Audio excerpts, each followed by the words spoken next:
Record low interest rates and spectacular property price growth rates, in particular Sydney, Brisbane and even many regional areas, has spurred on the banking regulator APRA to tighten up the rules around mortgage lending to investors, resulting in banks increasing investment loan interest rates and increasing deposit requirements.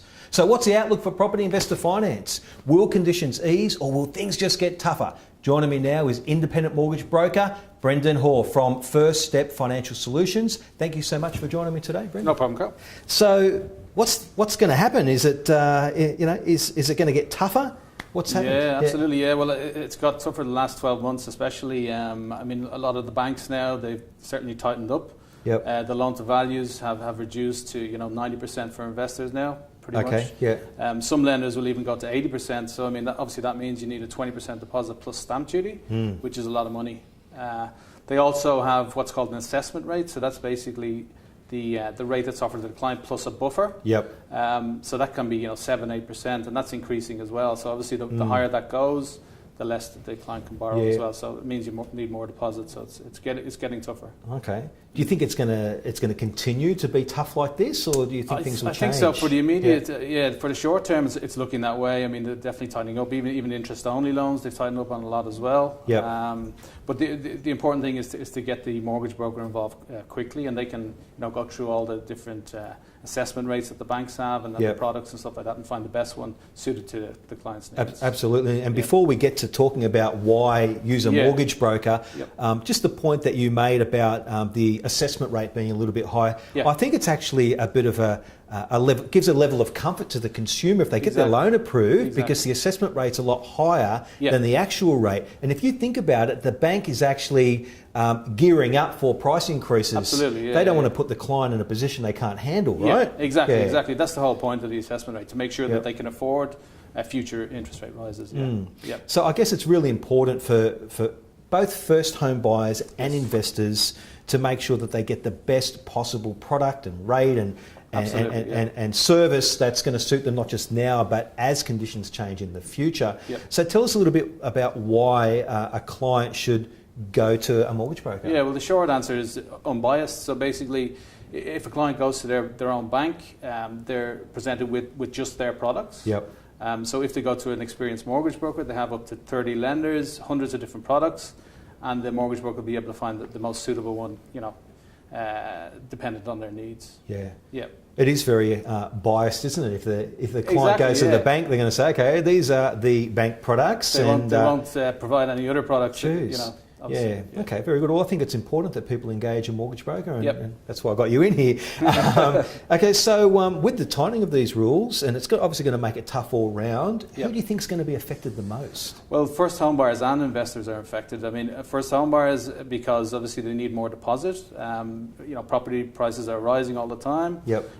So obviously, they still need their 5% minimum deposit. Now sometimes they can take rental ledgers and stuff like that, but they still need a 5% plus stamp duty potentially. So that's a lot of money for first home buyers. For investors, there's actually a positive here, because if they own a property already, the property prices increasing would provide a bit of equity in that property, and potentially they could actually release some of that equity to purchase a second property or a third property. You're right. There is there's a bit of a challenge. When I say a bit, there's a great challenge for the first home buyer with these rapid increases in value in properties all round.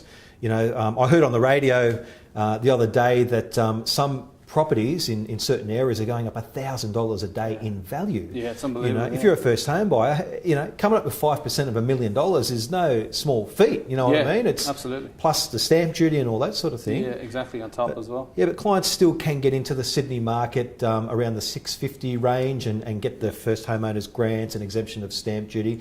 They just need to find the right property. But for investors, I think it's great because like you said, they've got properties that have increased in value, and we're seeing more and more of them actually using that lazy equity to buy other properties. There's an opportunity there for them. Absolutely. So Brendan, talking about how hard it is for first home buyers, right? So coming up with, like I said, 5% of $1 million is pretty difficult. Absolutely. But there is a policy throughout, not all banks, but some banks, where the client can actually prove genuine savings by way of a rental ledger or something like that. Can you tell me a little bit about that? Yeah, exactly. So, for anyone that's some looking at this? lenders, as you said, not all lenders, only some lenders have this policy where they can actually use your rental ledger. So once you've been renting for, say, 6 or 12 months, they can actually take your rental ledger and look at that and see that you can meet an ongoing financial commitment. Yes. And therefore you don't have to come up with 5% genuine savings, meaning saved up in your own bank account for at least 3 months or longer. So that gets rid of the genuine savings requirement. So it basically means you can get the deposit from a gift or from a sale of an asset or even a personal loan sometimes. Yeah, do you know, that's huge. That's huge for people that are trying to get into the market who can't save while they're renting such a great amount. It's very difficult. But by proving that they can meet that financial commitment, like you've said, it ticks that box called genuine savings with some of the banks, all the banks. So that's why it's also important to have the mortgage broker on board, because he'll obviously know which banks have that policy and which don't. And these policies are different from bank to bank or lender to lender, is that right? Yeah. So some look for 6 months tenant ledger, some look for 12 months, some can take a letter from the agent saying you've been renting, how much you've been renting, how long you've been renting for, and some can actually take your bank statements showing the rent payments coming out per week. I'm going to ask this question because I know a lot of people may be thinking it at home. Does the bank, with this genuine savings policy by way of rental payments, add up all the weekly repayments that you're paying in rent? And does that need to come to 5% of the purchase price? Yeah, that's a common error that people think. No, it doesn't. I mean, basically what they do is they just want to see that you're making that regular payment. It doesn't matter how much it's for. They don't add up the total amount of the rent. Okay, that's very, very good. Absolutely. So mum and dad can give you the money. Okay, which is... You know, if you're lucky enough, mum and dad's got the money to give it to you, and you prove that you can meet the ongoing financial commitment by showing your rental payments, they don't need to add up to 5% of the purchase price. And as long as you can meet the other banking requirements around income and all that sort of thing, they'll get the loan. Exactly. Okay. So look, I want to talk to you about something which is on my list here, and it's a question that comes up a lot, and it's about valuations. Now, we're in a market right now where we're in a buoyant market, and I think the valuers are a little bit nervous about that. Tell us a little bit about some of your experiences with valuations. I mean, it does actually depend on which valuer actually goes to look at the property a lot of the time, because some are more conservative than others. Usually with an established house, they tend to come back on the contract price, usually. The main discrepancies are when it's a new build. So sometimes they might come back a bit less than the contract price, and that might be because there's not enough comparable sales in the area. So it might be a greenfield site that they're building on, and there's no similar properties to compare the prices to. So that's where the discrepancies arise. Understand. We We heard very recently there was a property, it was actually an established property the client was trying to buy. I think it was around 950,000. The valuation came in 100 grand less.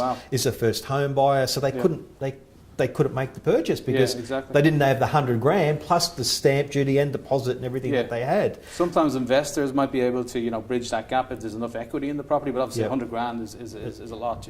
Absolutely. It's very strange. So Brendan, any final words of wisdom for anybody who's looking at getting a loan? Well, I suppose engage the mortgage broker pretty early, I'd suggest. Have your pre-approval in place, because that establishes your budget and gives you a bit of peace of mind when you're looking to put an offer on a property. That's pretty much it. And I just want to make a point. There is pre-approvals and there's pre-approvals, right? Exactly. You want to expand on that a little bit? Absolutely. So some of the banks, I mean, they just issue a pre-approval straight away. They don't actually assess your documents. So obviously we want to go to a bank that actually looks at your documents and makes the call, yes, this is pre-approved or not. So it's important the client doesn't go and buy a property unless they've actually got a proper pre-approval. That's assessed where they have actually looked at their pay slips and their bank statements and everything. Very good. Thanks for coming in, Brendan, from First Step Financial Solutions. No problem.